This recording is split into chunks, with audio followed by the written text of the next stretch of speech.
Bonsoir Florence, nous te remercions beaucoup de ce magnifique film euh, artistiquement universel que nous venons de voir. Florence Miaille est une créatrice française. Elle a fait ses études à l'École normale des arts décoratifs. Elle s'est spécialisée dans la gravure. Elle a fait de nombreux films, courts-métrages, des films d'animation, dont l'un a gagné le prix César et ils sont titrés Au premier dimanche d'août. C'est son premier long-métrage. Elle a été candidate pour le César. Elle a participé à de nombreux festivals, dont celui d'Annecy, et nous sommes très heureux de t'avoir ici ce soir avec nous. J'aimerais commencer en te demandant de nous parler un petit peu du défi créatif et du voyage créatif que ce film a suscité. Moi, je viens du court-métrage et c'est vrai que la technique que j'ai utilisée pour le long-métrage est plutôt une technique de court-métrage. Et c'était un vrai défi d'essayer de faire en long-métrage un film en peinture animée. Donc, c'est pas simplement le fait que ce soit de la peinture animée, c'est aussi que c'est de la peinture animée directement sous la caméra. C'est-à-dire que les dessins ne sont pas préparés à l'avance pour faire l'animation, mais qu'au fur et à mesure, on invente le mouvement au fur et à mesure de l'animation. Et donc, c'était quelque chose que je faisais, les courts-métrages, je travaillais seule sur les courts-métrages. Et donc, le premier défi artistique, c'était d'arriver à faire passer ce travail, qui était un travail très artistique et très personnel, à une équipe, puisque c'était impossible de faire un long-métrage sans une équipe. Donc ça, c'était le premier défi artistique. Garder la cohérence du film, malgré justement le fait qu'il y avait plusieurs personnes qui travaillaient dessus. Και εκτός από αυτό, η ταινία έχει και ένα πάρα πολύ δυνατό... Et le film a un scénario très très puissant. Je n'oublierai jamais cette phrase que dit Adriel au début lorsqu'il se demande pourquoi est-ce qu'on brûle sa maison, et il se demande c'est parce que on a volé les cerises, et cela traduit une innocence.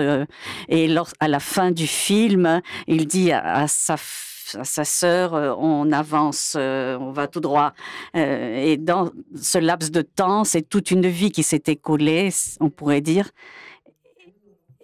Et ils ont traversé une planète tout entière, du moins c'est ce qui nous semble.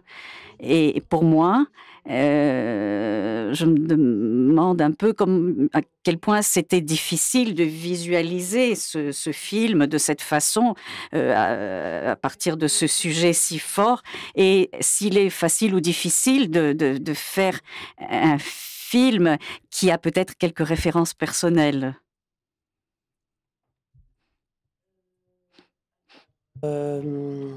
En fait, je pense que le film, il a été porté justement par le fait que j'avais des références personnelles.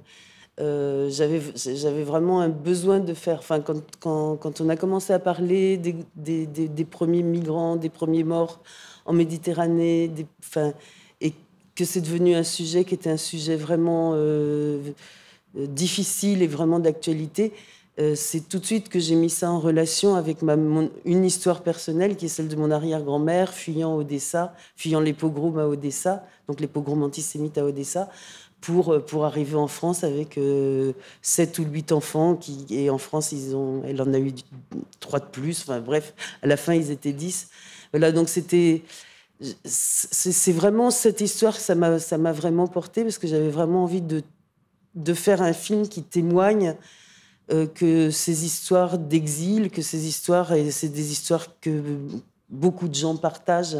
Et voilà. Donc ça, c'était pour cette première partie de la question. Et l'autre, c'était, je me souviens plus.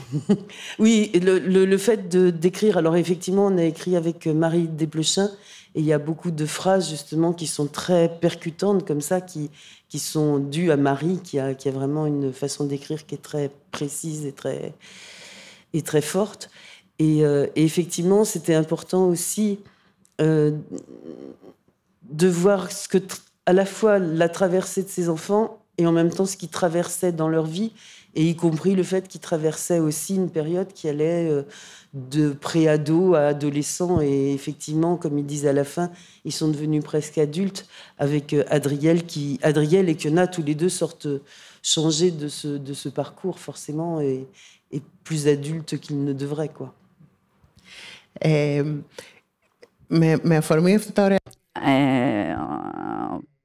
Partant de ces propos intéressants à propos du film, moi, ce que j'aime bien aimer, c'est cette technique fait à la main du film d'animation à une époque où ça se fait surtout en numérique. Et j'aurais bien aimé que tu nous dises un peu que tu nous décrives la façon dont tu travailles, ou bien si tu avais du matériel un petit peu visuel que tu pourrais nous montrer et qui intéresserait certainement le public. C'est mon arrière-grand-mère avec ses 10 enfants. Donc, qui part au moment où ils arrivent en France, en fait, à peu près au moment où ils arrivent en France. Bon, on y reviendra peut-être, mais c'est le carnet de croquis de ma mère. Alors, la technique d'animation, elle est un peu plus loin. Je vous montre. Alors, ça passe vite, là, parce que c'est pas dans cet ordre-là, mais... Voilà, on arrivera peut-être... Oui, alors, dans un film d'animation, je pense que la première partie du travail, c'est de faire l'animatique. Et tout le film est déjà... On a tout le film en tête. Dès qu'on commence vraiment la production du film, on a déjà tout le film en tête, et il faut l'avoir le plus précis possible. En tout cas, pour ce long métrage, comme je devais partager ça avec l'équipe, il fallait avoir le film le plus précis possible, et en même temps pas trop, parce que je voulais que les animatrices et les décoratrices puissent aussi mettre leur propre patte, leur patte dans le film, leur propre façon de voir aussi, même si si ça passait par ma façon de voir à moi. Bon, je ne sais pas si c'est bien de montrer les images parce que je n'ai pas le temps de parler dessus. Vraiment.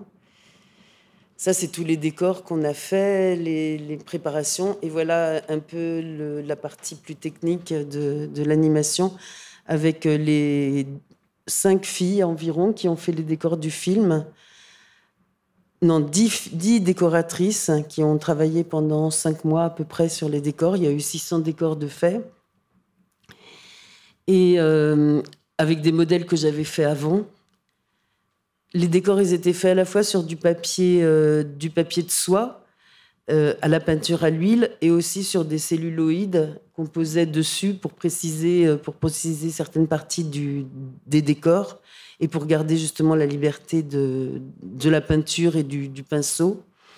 On a essayé de faire les premières images de chaque plan pour que les animatrices puissent ensuite partir sur l'image, une image qui avait été validée par moi avant. Donc ça, c'était les premières images des plans. Et puis, voilà à peu près la technique de l'animation. Là, ça, c'est une démonstration que je fais pour montrer. Donc en fait, c'est ce que j'expliquais. Toute l'animation se fait directement sous la caméra. Il y a une table, il y a un appareil photo qui est au-dessus de la table. Et puis, petit à petit, sur le verre, on transforme l'image, enfin, on transforme le dessin plutôt, et au fur et à mesure des transformations du dessin, on prend des images. Donc là, c'est un peu accéléré, ça va beaucoup moins vite que ça, en réalité. Et en fait, c'était à peu près la disposition qu'on avait ensuite pour faire le film. L'équipe d'animation était séparée en 3. Il y avait 5 personnes en République tchèque, 2 personnes en Allemagne et 5 personnes à Toulouse qui ont travaillé. Alors, au début, c'était d'abord la République tchèque pendant 18 mois. l'Allemagne pendant 12 mois et puis Toulouse pendant 8 mois. Mais c'est vrai qu'à la fin, il y avait les 3 équipes qui étaient en même temps. Et donc, en fait, on a un décor qui est glissé sous l'animation, sous le verre. Και πόσο χρόνο έκανε να ολοκληρωθεί? Combien de temps ça a pris pour réaliser totalement le film, du début jusqu'à la fin? En fait, il y a eu plusieurs étapes parce qu'on a mis beaucoup, beaucoup de temps à trouver les financements pour faire le film. Donc, en fait, avec Marie Desplechin, on avait écrit le scénario Moi, j'ai commencé à travailler en 2006 à peu près. C'est là que je me suis dit, je vais faire un film sur ce sujet. En 2007, on a commencé à travailler le scénario avec Marie. On a fait une première version du scénario qui nous semblait bien. Et en 2010, on a eu à la fois le CNC, le Centre national du cinéma, en France, qui nous aide, enfin voilà, l'aide sélective au long métrage. Et on a eu un prix pour le scénario au Festival du Premier Plan d'Angers. Donc on était contents, on pensait qu'on était bien parti pour continuer comme ça. Et en fait, il nous a manqué de l'argent et en particulier une télévision. Ce qui fait qu'ensuite, on a vraiment beaucoup, beaucoup attendu avant d'arriver à réunir les financements qu'il fallait.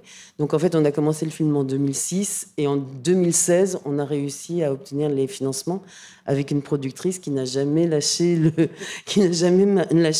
morceau, quoi, qui n'a jamais lâché le film, qui y croyait. Et à un moment, en 2016, elle a dit, voilà, si on n'arrive pas, on arrête. Et puis, voilà, et l'argent est arrivé à ce moment-là, presque. Pas miraculeusement, mais... Πολύ ωραία, ευχαριστούμε που. Voilà, et après, effectivement, entre 2000, on a mis 4 ans pour... Alors moi, j'avais fait le scénario, j'avais fait beaucoup de dessins, j'avais déjà fait beaucoup d'essais, j'avais fait une partie du storyboard, enfin, en tout cas, ouais, du scénario image. Et à partir de 2016, on a mis 4 ans pour finir le film de 2016 à 2020. On a fini le film en janvier 2020. Et en mars, voilà, on n'a pas pu le sortir dans l'année où il a été fini, parce qu'il y a eu le Covid à ce moment-là, quoi, comme beaucoup de films. Πολύ ωραία, ευχαριστούμε για αυτή την επιμονή. Nous vous remercions beaucoup de cette persistance pour réaliser ce film et merci de nous l'avoir offert. Nous pourrions aussi passer à quelques questions du public. Monsieur, tout là-bas.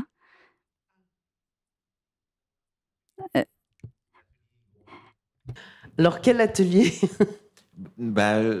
Je suppose que vous conservez les dessins que vous avez faits.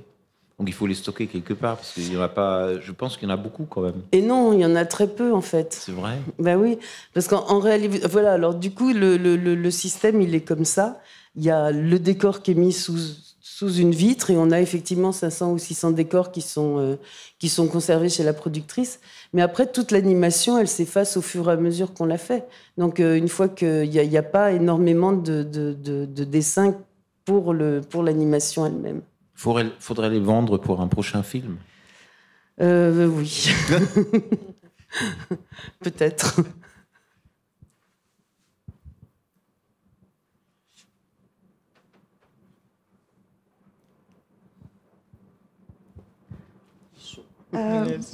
Bonjour, merci beaucoup pour c'était splendide. Merci. Je voulais vous poser une question en fait par rapport à l'utilisation de contes dans ce film. Il y a certaines scènes qui rappellent des contes un peu de notre enfance et je me demandais si vous pouvez un peu en parler par rapport à votre processus et comment vous avez inclus finalement des histoires qui sont assez poignantes avec ce côté un peu fantaisie et dans les images et un peu magique en fait. Alors, en fait, avec Marie Desplechin, donc co-scénariste, je pense qu'on a toutes les deux le goût du conte. Donc, dans mes précédents films, j'avais déjà... Bon, il y en a un qui s'appelle Conte de quartier, l'autre c'est Scheherazade, c'est l'histoire d'une femme qui conte, justement. Et donc, c'était très important, en fait, de relier ces histoires à des histoires de légendes, à des histoires mythologiques, à des contes, et de travailler aussi cette dimension-là de ce que peut dire le conte dans notre inconscient collectif sur le voyage et voilà, c'était un peu, dans notre idée, c'était un peu des contes d'exil. Et effectivement, on a séparé le film en chapitres et quasiment à chaque chapitre, pardon, il y avait une référence à un ou à plusieurs contes qui sont plus ou moins... des fois, c'est juste une image. Et de mêler comme ça un peu le merveilleux et puis quelque chose de très réaliste aussi. Je pense que dans les précédents films aussi, j'aime bien effectivement quand le quotidien frôle le merveilleux. Et des fois, le conte, il vient que de l'image qui va évoquer quelque... Enfin, c'est pas toujours ce qui est raconté, c'est aussi l'image, comme la forêt qui s'ouvre pour faire disparaître les enfants. En fait, c'est juste une image qu'on rajoute à l'univers. Il pourrait juste rentrer dans la forêt sans rien d'autre, mais tout d'un coup, il y a une image qui fait qu'on rentre aussi dans une géographie de légende et une géographie imaginaire. Et le premier conte qu'on avait envie de raconter, enfin en tout cas qui nous a fait partir sur ce récit, c'était des histoires de petits poussets. Et en se disant qu'effectivement, les petits poussets, c'était aussi l'histoire de parents qui étaient obligés d'abandonner leur enfant parce que dans une période historique donnée, ils ne peuvent pas les garder parce qu'ils risquent de mourir de faim s'ils restent chez eux et qu'ils se disent, en partant, ils auront peut-être plus de chance qu'en restant, quoi. Et je pense qu'il y a effectivement des périodes après. C'est la magie du conte, c'est-à-dire qu'effectivement, après, on peut rattacher à ça plein d'histoires, et en particulier les histoires en 39-40, où effectivement, certains enfants qui ne sont pas partis avec leurs parents quand on les arrêtait et qu'on les emmenait dans les trains pour les camps, certains enfants s'en sont sortis alors que les parents, eux, ne sont pas revenus de la guerre, quoi. Donc ça, c'était notre première histoire. Et puis ensuite... parfois, c'était juste des images comme les 7 corbeaux pour le deuxième chapitre. Et les enfants des rues, un peu, voilà, en allant chercher un peu chez Dickens. Et puis la Baba Yaga, qui représente aussi le passage de l'enfance à l'adolescence de Kiona, et qui est aussi sur des contes de femmes qui recueillent une jeune fille pendant 1 an, qui tombe dans un puits. Enfin voilà, à chaque fois, il y avait la Reine des Neiges et les ogres aussi. Voilà, chaque chapitre avait vraiment on a un peu progressé comme ça, petit à petit, dans l'histoire, et ça a mené notre récit un petit peu. Πολύ ωραία ερώτηση. Oui, bonsoir. Félicitations, c'était magnifique. Je voudrais savoir le carnet de Kiona, qui est vraiment le fil conducteur quelque part de cette histoire, est un carnet qui existait ou c'était une idée qui est venue? Par exemple, votre mère était artiste, donc est-ce que ce carnet a un rapport avec la famille ou pas? Ah oui, oui, complètement. En fait, ma mère a commencé à dessiner très jeune. Elle devait avoir 14-15 ans, 15 ans quand elle a commencé à dessiner. C'était en 1936 à peu près. Elle est née en 21. Et elle a dessiné toute sa vie, mais en particulier pendant cette période où elle a... Donc, ma mère et son jeune frère ont quitté... Alors ça aussi, c'était une des inspirations du film. Ma mère et son jeune frère ont quitté la zone occupée au moment pendant la guerre de 39-40. Donc en 40, ils sont partis de Paris pour se rendre dans le sud de la France. Et ils étaient plus âgés que Kiona et Adriel. Ma mère devait avoir 19 ans et puis mon oncle 14-15 ans. Et ma mère dessinait tout le temps, donc elle est partie avec des carnets à dessin elle a rempli des carnets à dessin de 1936 jusqu'à 1946 à peu près. Et j'ai trouvé dans les carnets à dessin de ma mère, il n'y en avait pas qu'un seul, j'ai reconstitué avec les dessins de ma mère le carnet de Kiona pour illustrer, oui, l'histoire qu'on inventait sur Kiona, quoi. Donc il y a une espèce de mélange comme ça de vrai et de faux. Et en fait, je trouve que les dessins de ma mère, du coup, prennent presque une valeur documentaire, parce que ce sont devenus des... Quand elle montre des gens qu'elle a dessinés, c'est vraiment des gens qui ont existé, qu'elle a dessinés, certains sont morts, comme elle le dit dans le film. Enfin, comme moi, je le dis du coup dans le film.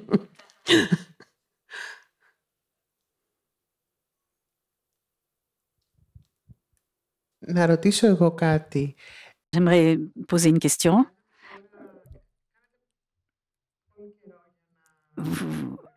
Vous avez donc mis beaucoup de temps pour achever ce merveilleux film. Quels sont vos projets, vos futurs projets?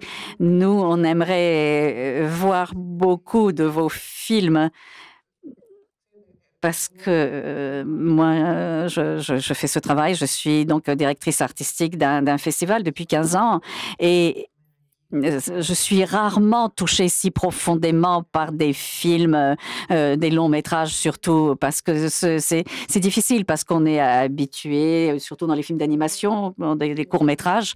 Et ce film m'a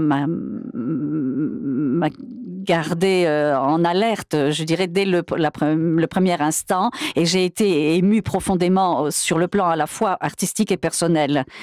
Quels sont donc vos projets artistiques d'avenir? Oui, je pense que peut-être que ce film, je l'ai un peu fait comme un court métrage, ce film en fait, presque comme si c'était voilà. Après, il y a une histoire qui lie l'ensemble, mais c'est vrai que je pense qu'on garde l'émotion qu'on peut trouver dans un court métrage avec la peinture animée, avec tout ça, quoi. Et sinon, non, je vais retourner. Là, le prochain projet, c'est un projet de court-métrage à nouveau pour retrouver un peu cette liberté de. Parce que c'est lourd de diriger une équipe. C'était une petite équipe, mais c'était quand même une équipe importante. Et là, j'ai envie de retrouver un peu la liberté de travail que je peux avoir avec le court-métrage, quoi. J'ai vu que dans votre équipe, il y avait beaucoup de femmes animatrices, créatrices. Quelle est, à votre avis, la place de la femme dans la scène contemporaine du film d'animation? Alors, il y a beaucoup de femmes parce que j'ai fait un casting et il y a très peu d'hommes qui se sont présentés à mon casting. Donc, par la force des choses, j'ai pris plus de femmes que d'hommes. Pour les décoratrices et les animatrices, il y avait un animateur et toutes les autres, c'était des animatrices. Et il y avait que des décoratrices et il y avait un garçon qui faisait justement les images que vous avez vues très vite, des premières images de chaque plan, voilà, qui était dessinateur. Et je sais pas pourquoi ils se sont pas présentés pour au casting, ou il y en avait très très peu en tout cas. La place des femmes dans l'animation, là, je trouve que c'est vrai que il y a de plus en plus de femmes qui font qui font des films, des courts-métrages qui, pour l'instant, sont magnifiques. Et je pense qu'elles vont... Voilà, je pense que l'animation a des beaux moments devant elle, parce que les jeunes réalisatrices qui arrivent, elles sont vraiment formidables, en tout cas celles que je connais. Et il y en avait beaucoup qui travaillaient, il y en a beaucoup de jeunes réalisatrices qui ont travaillé avec moi sur les décors en particulier. Έχετε κάποια άλλη ερώτηση? Y a-t-il une autre question? Quelle est la différence entre les décors et les personnages? Donc, est-ce que c'est quelque chose de fixe, les décors? Ça, c'est une question. Et la deuxième, c'est comment vous faites la neige? Alors, les décors, effectivement, ils sont fixes par rapport aux personnages qui bougent sur les vitres. Sauf de temps en temps, quand le décor bouge, par exemple, la mer, c'est moitié décor, et puis après, on repeint par-dessus. Enfin, il y a le décor qui est en fond, mais ça n'empêche pas de repeindre sur le décor. Ou quand, par exemple, la montagne se transforme et puis qu'elle s'ouvre et qu'il y a un village qui apparaît, en fait, c'est un mélange entre... Là, le décor s'anime lui aussi. Ou pareil, la forêt avec les yeux qui s'ouvrent, le décor s'anime lui aussi. Donc, de temps en temps, on peut animer aussi le décor, mais il y a quand même une base qui est fixe dessous. Et puis, pour faire la neige... En fait, la neige, elle a été rajoutée. Alors, de temps en temps, la plupart du temps, quand on commençait un plan, on finissait le plan. L'animatrice, elle prend le plan en charge et quand l'animatrice a fini son travail, le plan, il est fini théoriquement. Mais il y avait quand même de temps en temps des plans sur lesquels on faisait ce qu'on appelle du compositing, c'est-à-dire qu'on rajoute des couches, et en particulier la neige. Donc il y a les enfants qui marchent, et par-dessus, on a fait des cycles de neige à la peinture qu'on a rajouté ensuite sur l'animation.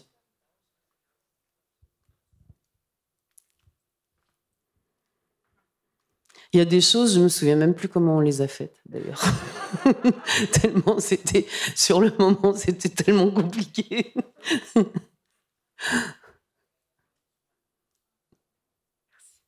J'ai une question un tout petit peu plus pratique. Est-ce qu'on aura l'occasion de voir ce film? Est-ce qu'il va être distribué en Grèce? Parce que j'aimerais beaucoup partager ce moment avec d'autres personnes qui n'ont pas la chance d'être à Athènes en ce moment. J'espère. Je ne sais pas comment... Θα το δείτε σίγουρα στο φεστιβάλ μας. Vous allez certainement le voir dans le cadre de notre festival Anima Syros en septembre. Ça, c'est certain.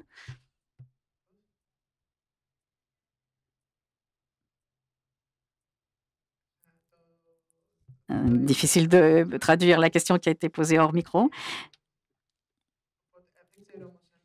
Έχει διανομή στη... Je ne sais pas si ce film a une distribution en Grèce. Je ne crois pas pour le moment. Ça devrait. Bon, j'espère. C'est plus mon travail, celui-là. C'est celui des distributeurs des vendeurs internationaux et des distributeurs internationaux. Donc, je ne sais pas. En tout cas, moi, ça me plairait effectivement que le film soit distribué en Grèce. Bien sûr. Να ρωτήσω κάτι ακόμα. Est-ce que je peux poser encore une question? La question est un peu une connotation sentimentale.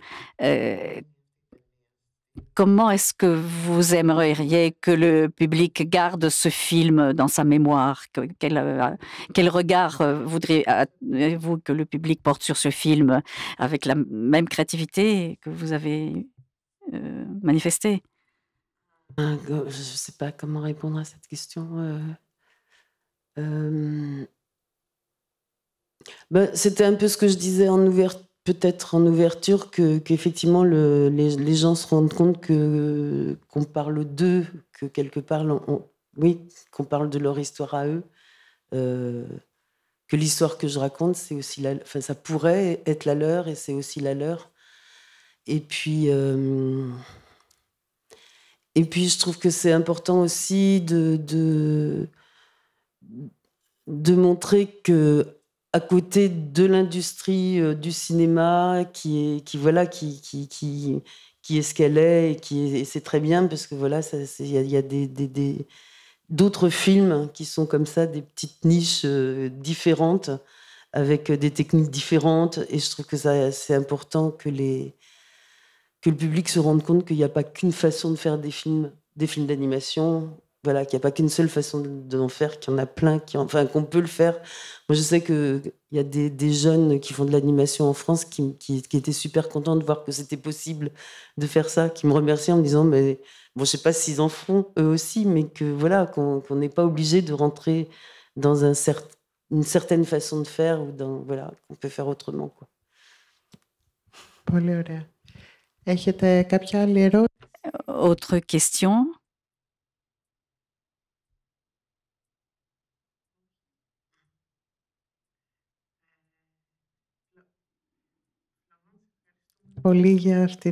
Florence, un très grand merci pour cette discussion. Si tu veux ajouter quelque chose, moi, je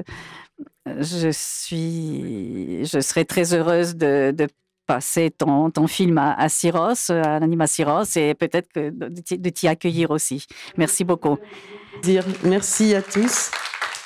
Je crois que on va rajouter quand même que le film y repasse pendant le festival.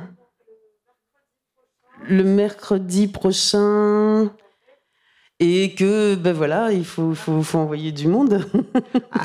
Και μία τελευταία ερώτηση, συγγνώμη. Et une dernière question, est-ce qu'on peut le dire, tu as fait un documentaire, ou est-ce qu'on peut trouver une vidéo, un making-of sur le film? Alors, effectivement, il y a le film qui est maintenant sorti en DVD. Mais c'est toujours mieux de le voir en grand au cinéma. Et puis, il y a aussi un making-of qui est sur Arte. Alors, je ne sais pas s'il est toujours, si on peut, on peut le voir facilement, mais il y a un making-of qui est sur Arte qui est... Ωραία.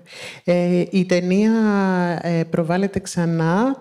Le film passe de nouveau donc mercredi, le 6 avril, à 17h45 au cinéma Astor, pour tous ceux qui souhaitent le revoir ou proposer à leurs amis de le voir. Et aussi à Thessalonique. Il passera aussi à Thessalonique. Je vous invite vivement à voir des films d'animation. Elles sont magnifiques et on n'a pas l'occasion de les voir si souvent.